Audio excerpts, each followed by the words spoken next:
Welcome back to the GSL Up and Downs. We are in tiebreaker number 2 for Group E. Starting things off again with a Zerg versus Zerg. We just had our last tiebreaker and it was inconclusive. Exactly, that it was. And let me give you a little bit, or I guess we are going to do this as soon as the game starts so that everyone who tunes in for the matches will know what exactly is going on here. First of all, focusing on the players, we have again a Zerg versus Zerg. Sue and Sniper are going to face off against each other once again for the 3rd time now, if you actually count the matches that they had in the original group. Yep.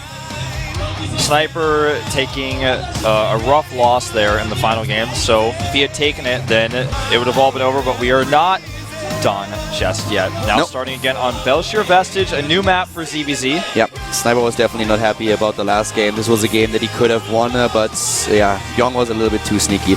Heading off into game number 1 in the 2nd tiebreaker now, here at the GSL Up and Down Group E.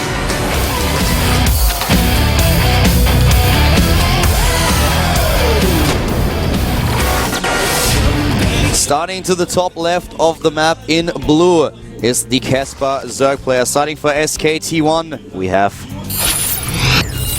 SK Telecom T1 Sue. Sue is up against the former GSL champion in the Zerg versus Zerg, the first game of the 2nd tiebreaker. To the bottom right of Belshir Vestige starts the MVP Zerg player. He is called MVP Sniper. Sniper. That was a weird game we saw, but it was really well played by Byung, actually. I mean, considering the situation he was in, he took some risks, and they all paid off. Talking a little bit about the group and what kind of situation we have now in general. Originally, this day started out with Group E being a 6-player group. Then the decision was made that Rain got a direct seat into Code S, which left us with 5 players. It turned out really soon that Flying would advance to Code S. He took 1st place, but Björn, on the other hand, the Terran player for the Prime team, he lost every single match, and then was in a situation where he couldn't advance anymore, which left us with 3 players that tied.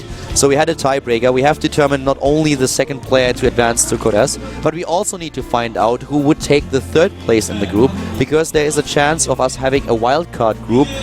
And then all the players, the 3rd place players in each group would go to another group that would be played within the next few days. There won't be a broadcast, even if the decision is made that there will be a wildcard group, because the GSL studio is moving to Gangnam tomorrow. Yeah. So we don't have the chance to broadcast these games. But this is why we have to determine not only the 2nd player to advance to Code S, but also the potential 3rd place of the group. Which means that we will have at least 3 additional games, and then we will either know who's going to take 2nd, 3rd, and 4th place in the group, or we will have a 3rd tiebreaker. No, additional games. Well, Sue is a little bit behind when it comes to gas in this Zerg versus Zerg right now. Sniper has taken his gas significantly faster, which puts him about 60 gas ahead, and that means he's going to have faster speed.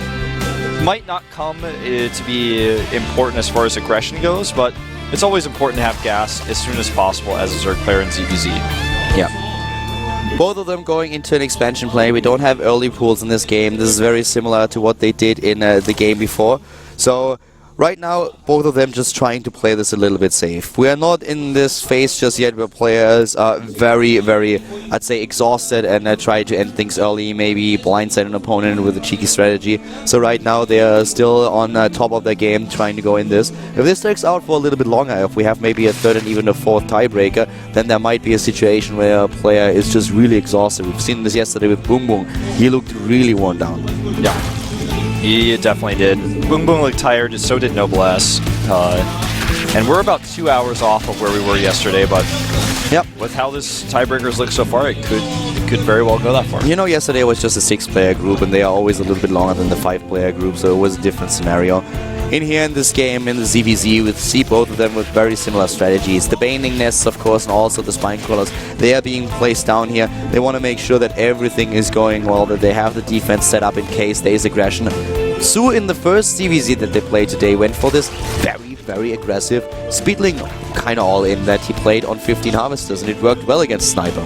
Yep, but instead in this game, we're going to have a game that's more oriented towards the mid and or late game. Lair starts first for Sniper. and Su will follow suit very soon. He has now the gas to do it. It's possible that he makes a few defensive banelings and then starts his lair, though, just to be safe, as he doesn't know what Sniper may throw at him. He's actually banking up quite a bit of gas now, up to 150. Yeah. He could start his own lair tech, but so far he just doesn't do it. He's about to complete his speedling upgrade, but yeah. Right now he's getting just additional gas, going into more and more harvesters, trying to get a little bit ahead in the harvester count. Exactly. And a late tech into lair. It looks like he just wanted to spend the extra resources in minerals on some extra drones. A lot of gas here on the other hand for Sniper now with the extra extractors that he just built. And he doesn't add a Roach Warren. It looks more and more like we might see a Spire from the MVP Zerg. I think we will. He has an evolution chamber, but that doesn't necessarily mean that he's going... Yep, That's there the it Spire, as expected. Okay, so this time we're going to have a lot more of a different ZVZ, because when these two builders collide, it's all about the Muta player controlling the game. If they don't control the game, then the other Zerg can get the investors out and, of course, try to dominate the map with their roaches and deny third bases. It also is going to depend a little bit on the question how fast Su is adding his infestation pin. Yeah. If he waits a little bit and Sniper gets a few precious seconds out that he can use to take down Overseers, Overlords, Queens, and Drones, that would help him a lot. And yeah, Su is actually now getting the Overseer first. He wants to see what's going on, but the Spire is already halfway done. Halfway done. And the third base here has been spotted. He starts it around the same time as Sniper does, a little bit ahead. This is a really fast Spire for Sniper. Yeah, it's going to finish up before the 9-minute mark. So this is exactly why Su is trying to go for the Scout. He assumes that if there's going to be a Spire, it's rather going to be a normal timing. He still didn't start an Infestation Pit. Now he does, but the Spire is already about to be completed. And he's going to get an Overseer into the main base to scout for that. He barely doesn't see it yet. But it doesn't matter about seeing it at this point because the Mutas aren't ready. It's not going to... The only thing he can do is pull his Overlords back. He needs to build them now, and there they are, 7 of them. Can get another one out. He actually doesn't see it. Oh god, I cannot believe that he didn't see that. And the base here... he could have maybe tried to focus it down, but I respect his choice to fight against the Lynx instead. You know, the question now is, what does Sniper assume happened here? Does he think that the Spire has been scouted? Because if he did, he will try to take down Overlords before he gets in the main base. What he could do is just fly across the map with the Mutalist and take down Queens. He can certainly do that. There are no Spore Crawlers just yet. He's going to kill some Overlords. Yeah, he's flying across the map, but also without the knowledge that there is a Spire, there was no chance for Su to move those Overlords back. Yeah, so that's why he's starting to lose them now.